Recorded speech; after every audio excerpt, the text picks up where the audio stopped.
नमो भगवते वासुदेवाय नमः। नमस्कार दोस्तों, स्वागत है आप सभी का हमारी यूट्यूब चैनल पावरफुल हिंदू धर्म में। आज हम आप सभी को कामिका एकादशी कब है, उसके शुभ मुहूर्त, पारण के समय, महत्व, कथा, उपाय आदि के बारे में आप सभी को बताएंगे। अगर आप सभी हमारी वीडियो को पहली बार देख रहे हैं तो वीडियो को लाइक कीजिए, चैनल को सब्सक्राइब कीजिए, बेल आइकन को प्रेस कीजिए और आप सभी क्लिक कीजिए ताकि आने वाली वीडियो की नोटिफिकेशन आप सभी को मिलती रहे। आइए जानते हैं कामिका एकादशी के बारे में। कामिका एकादशी हर साल श्रावण मास की कृष्ण पक्ष की एकादशी तिथि को कामिक एकादशी का व्रत रखा जाता है। बता दें कि साल में कुल 24 एकादशी पड़ती हैं। अगर किसी वर्ष अधिक मास पड़ता है तो यह बढ़कर 26 हो जाती है।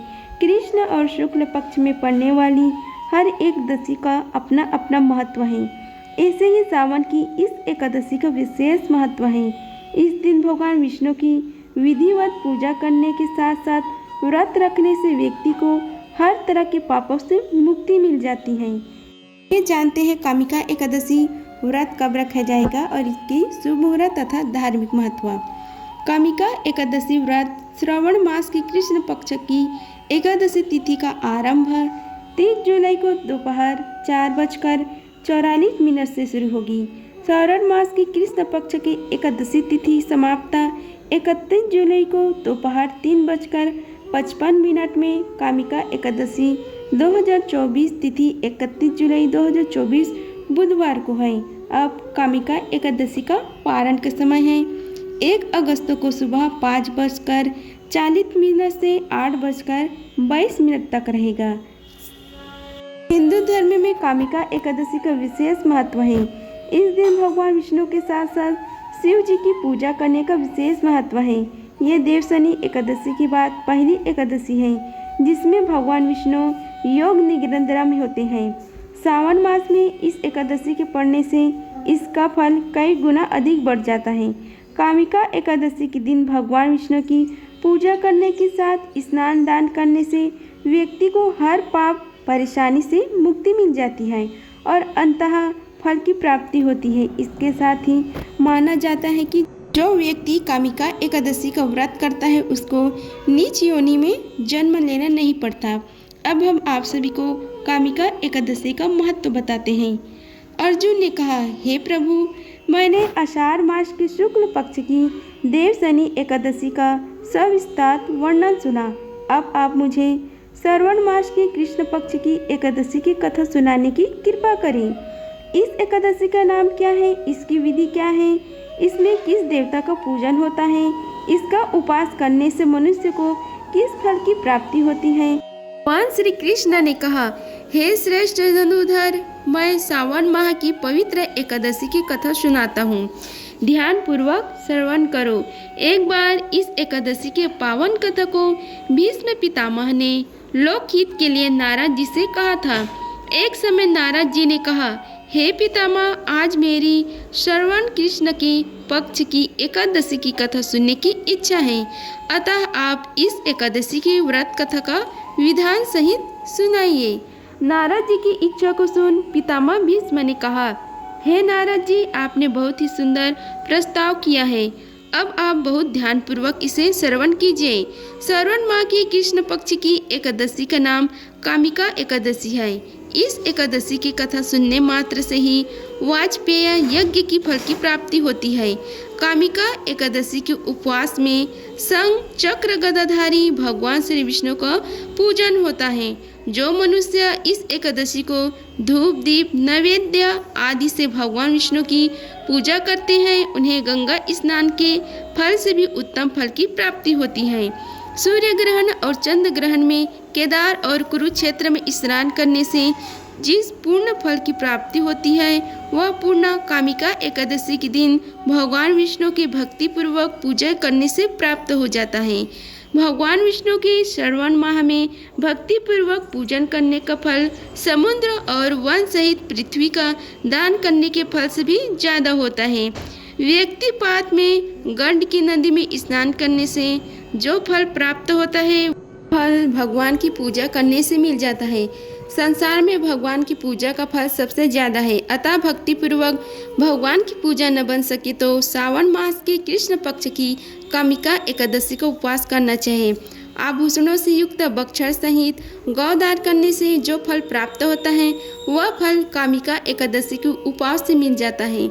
जो उत्तम द्विज श्रावण माह की कृष्ण पक्ष की कामिका एकादशी का उपवास करते हैं तथा भगवान विष्णु का पूजन करते हैं, उनसे सभी देव, नाग, किन्नर, पितृ आदि की पूजा हो जाती है। इसलिए पाप से डरने वाले व्यक्ति को विधि विधान सहित इस उपवास को करना चाहिए। संसार सागर तथा पापों से फंसे हुए मनुष्य को इनसे मुक्ति के लिए कामिका एकादशी का व्रत करना चाहिए। कामिका एकादशी के उपवास से भी पाप नष्ट हो जाते हैं। संसार में इससे अधिक पापों को नष्ट करने वाला कोई और उपाय नहीं है। हे नारद जी, स्वयं भगवान ने अपने मुख से कहा है कि मनुष्य को अध्यात्म विद्या से जो फल प्राप्त होता है उससे अधिक फल कामिका एकादशी का व्रत करने से मिल जाता है। अतः इस उपवास के करने से मनुष्य को न यमराज के दर्शन होते हैं और न ही नरक के कष्ट भोगने पड़ते हैं, वह स्वर्ग का अधिकारी बन जाता है। जो मनुष्य इस दिन तुलसीदास से भक्ति पूर्वक भगवान विष्णु को पूजन करते हैं वे इस संसार सागर में रहते हुए भी इस प्रकार अलग रहते हैं जिस प्रकार कमल पुष्प जल में रहता हुआ भी जल से अलग रहता है। तुलसी दल से भगवान श्री हरि का पूजन करने का फल एक बार स्वर्ण और 4 बार चांदी के दान के फल के बराबर है। भगवान विष्णु रत्न, मोती, मणि आदि आभूषणों की अपेक्षा तुलसी दल से अधिक प्रसन्न होते हैं। जो मनुष्य प्रभु का तुलसी दल से पूजन करते हैं उनके सभी पाप नष्ट हो जाते हैं। हे नारद जी, मैं भगवान की अति प्रिय श्री तुलसी जी को प्रणाम करता हूँ। तुलसी जी के दर्शन मात्र से मनुष्य के सभी पाप नष्ट हो जाते हैं और शरीर की स्पर्श मात्र से मनुष्य पवित्र हो जाता है। तुलसी जी को जल से स्नान कराने से मनुष्य की सभी यम यातनाएं नष्ट हो जाती हैं। जो मनुष्य तुलसी जी को भक्तिपूर्वक भगवान की श्री चरण कमलों में अर्पित करता है उसे मुक्ति मिलती है। इस कामिका एकादशी की रात्रि को जो मनुष्य जागरण करते हैं और दीपदान करते हैं उनके पुण्य को लिखने में चित्रगुप्त भी असमर्थ हैं। एकादशी के दिन जो मनुष्य भगवान के सामने दीपक जलाते हैं उनके पिता स्वर्गलोक में अमृत का पान करते हैं। भगवान के सामने जो मनुष्य घी या तिल के तेल का दीपक जलाते हैं उनको सूर्यलोक में भी सहस्त्रों दीपक का प्रकाश मिलता है। अब हम आप सभी को कामिका एकादशी व्रत का कथा का रसपान कराते हैं। आइए रसपान कीजिए कथा का। एक गांव में एक वीर क्षत्रिय रहता था। एक दिन किसी कारणवश उसकी ब्राह्मण से हाथापाई हो गई और ब्राह्मण की मृत्यु हो गई। अपने हाथों मरे गए ब्राह्मण की क्रिया उस क्षत्रिय ने करनी चाहिए, परंतु पंडितों ने उसे क्रिया में शामिल होने से मना कर दिया। ब्राह्मणों ने बताया कि तुम पर ब्रह्म हत्या का दोष है, पहले प्रायश्चित कर इस पाप से मुक्ति हो, तब हम तुम्हारे घर भोजन करेंगे। इस पर क्षत्रिय ने पूछा कि इस पाप से मुक्ति होने के क्या उपाय है। तब ब्राह्मण ने बताया कि श्रावण मास की कृष्ण पक्ष की एकादशी को भक्ति भाव से भगवान श्रीधर का व्रत एवं पूजन कर ब्राह्मणों को भोजन करा के सद दक्षिणा के साथ आशीर्वाद प्राप्त करने से इस पाप से मुक्ति मिलेगी। पंडितों के बताए हुए तरीके पर व्रत करने वाली रात में भगवान श्रीधर ने क्षत्रिय को दर्शन देकर कहा कि तुम्हें ब्रह्म हत्या के पाप से मुक्ति मिल गई है।